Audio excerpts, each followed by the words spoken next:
di sini saya akan eh, menanyakan tentang peranan orang tua terhadap perkembangan seorang anak. Di sini saya akan mengajukan beberapa pertanyaan untuk Ibu. Yang pertama, apa yang membuat anak kesulitan dalam belajar? Anak kesulitan belajar itu ada 3. Ya, yang pertama gadget. Untuk saat ini gadget itu sangat mempengaruhi minat belajar anak. Kalau dia sudah melihat HP, bukunya pasti ditaruh. Tuh, yang kedua itu kesadaran diri dari orang tua. Kesadaran diri dari orang tua, bagaimana yang dimaksud? Seperti ini, orang tua itu pernah nggak memikirkan anaknya saat pulang sekolah, dia itu menanyakan ada pelajaran apa anak hari ini. Kalau kita sadar sebagai orang tua, kalau kita ingin anak kita itu menjadi pintar, menjadi lebih baik, jadi kita tuh harus sadar, harus di cross check setiap hari itu. Terus yang ketiga, yang ketiga ini mungkin karena ada kan orang tua yang setiap harinya itu sibuk dengan kerja.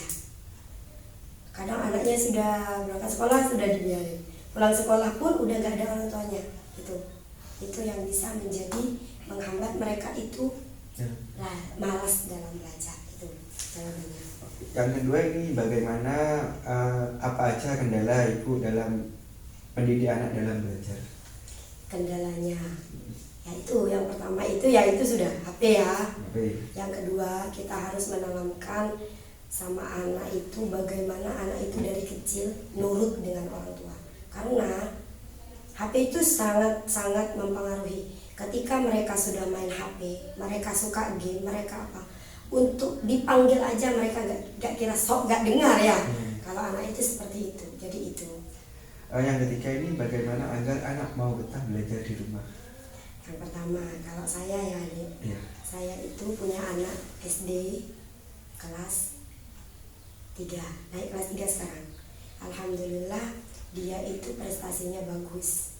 Dia juga cepatlah dalam menghafal. Dia sering menjuarai lomba. Ya, apa saja yang saya lakukan? Ya kita harus disiplin sebagai orang tua juga kita harus disiplin. Kita harus punya pikiran. Kalau kita mau punya anak, kita harus berpikir ke belakangnya. Anak kita itu mau seperti apa? Itu tergantung dari orang tuanya. Kalau kita sering lihat HP, ya anaknya sering lihat HP. Kalau ibunya sering lihat buku atau Al-Quran, ya insya Allah anaknya juga akan mengikuti. Karena orang tua itu adalah tauladan bagi anak-anaknya. Ya, jadi saya selalu menggunakan pembiasaan setiap hari. Semisal wajib anak saya kan saya fokuskan di hafalan Quran. Jadi pagi subuh dia sudah harus ngaji. Sholatnya juga dijaga. Setiap habis ngaji, setiap habis duhur, subuh, duhur, asar, maghrib. Belajar juga seperti itu. Kalau kita memang pengen yang maksimal, kita harus disiplin, terutama dari kita sendiri sebagai orang tua. Setelah itu kita pembiasaan. Kalau kita sudah pembiasaan setiap hari, insya Allah anak itu akan terbiasa. Kalau sudah gak belajar, mau waktunya belajar. Itu seperti itu yang saya lakukan setiap hari. Jadi pembiasaan. Kalau gak pembiasaan pasti berat. Ini yang keempat ya Mbak. Apa peran Ibu dalam perkembangan peserta didik dalam meraih sebuah prestasi atau apa? Sangat inilah. Kalau peran saya, jadi saya selain ngajar ya, saya pagi itu ngajar, pulang ngajar, saya itu sudah gimana caranya. Biasanya kan saya juga kepala sekolah. Saya itu selalu meluangkan waktu untuk anak. Sesibuk apapun saya, kalau anak saya sudah pulang, saya harus di rumah. Seperti itu. Itu saya mesti selalu, meskipun ada apa-apa, Bu, ada rapat atau apa, Bu, anak saya sudah pulang, jadi saya harus di rumah. Saya kasih waktu dia untuk belajar. Murojaah dengan saya, belajar. Setelah itu kalau sudah selesai, saya bisa mengerjakan yang lain. Karena saya banyak deh, saya juga belajar, saya juga jualan, saya juga kadang ikut kerja yang lain sebetulnya. Tapi yang paling saya utamakan itu memang perkembangan anak di rumah. Seperti itu. Ya, untuk pertanyaan yang nomor 5 yaitu faktor apa saja yang mempengaruhi anak malas belajar di rumah? ada beberapa faktor itu memang kemauan bawaan ya, kemauan bawaan, terus ada dari lingkungan, ada dari anaknya sendiri, psikis anak. Psikis anak itu meliputi IQ anak sendiri. Anak itu kan ada yang memang IQ-nya tinggi sama IQ-nya rendah. Kalau di sekolah itu biasanya ada anak yang dijelaskan itu langsung bisa, tapi ada juga anak itu gak tahu, gak paham. Itu yang IQ-nya rendah, seperti itu. Ya, yang pertanyaan selanjutnya yang nomor 6. Dengan cara apa anak bisa bersemangat belajar?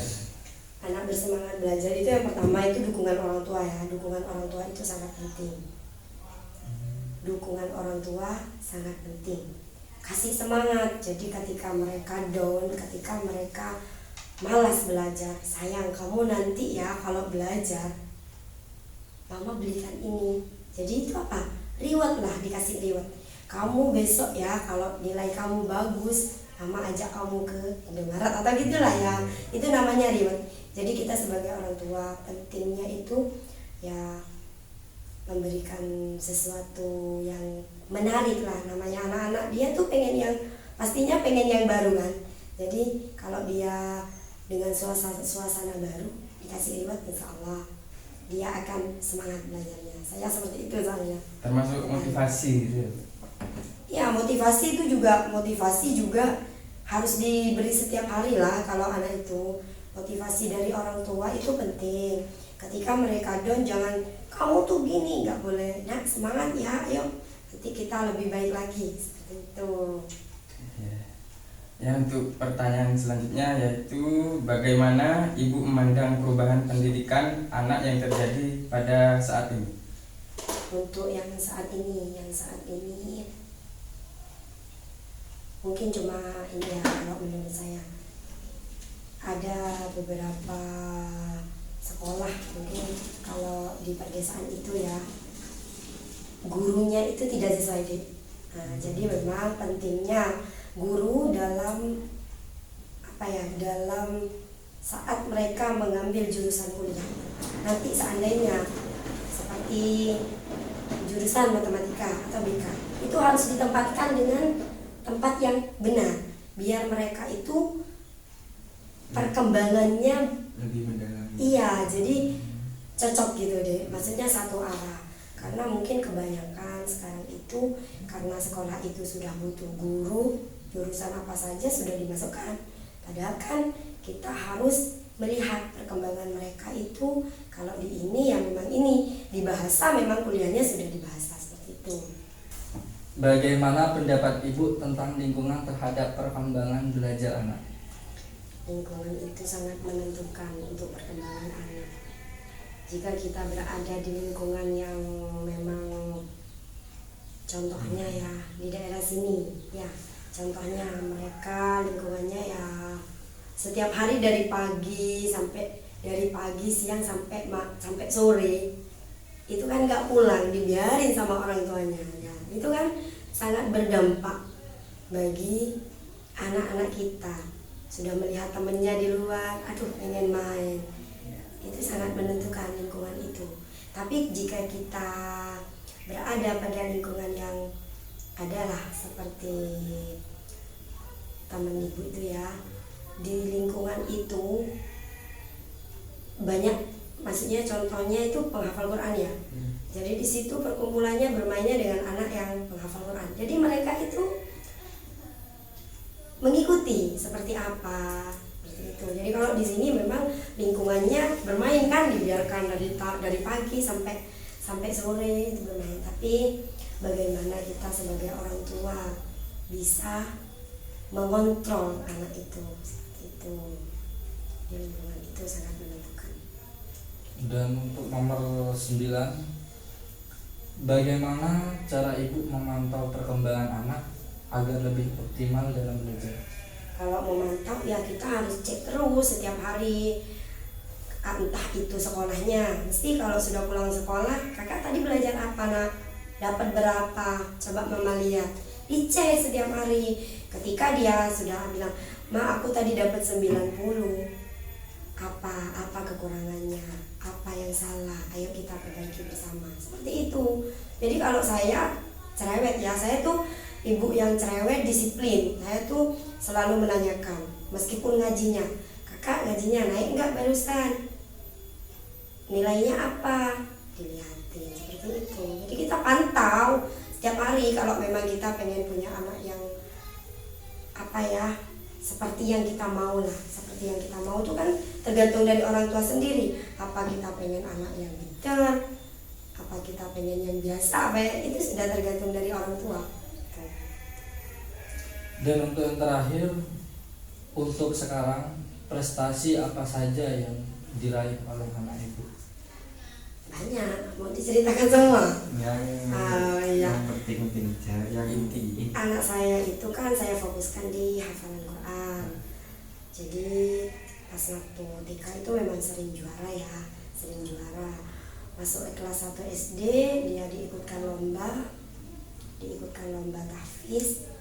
Dia langsung mewakili dari kecamatan masuk juara 1, dari kabupaten juga juara 1, jadi dia melaju ke provinsi untuk yang kelas 1 kemarin.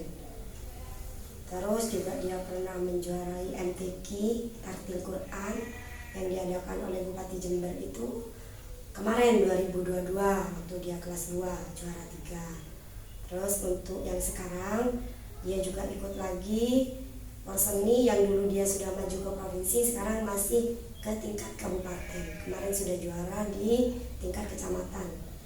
Insya Allah bulan Agustus ini dia melaju ke kabupaten. Jadi ya doakan saja nanti dia masuk provinsi lagi. Ya. Terima kasih atas informasinya ya Bu. Iya.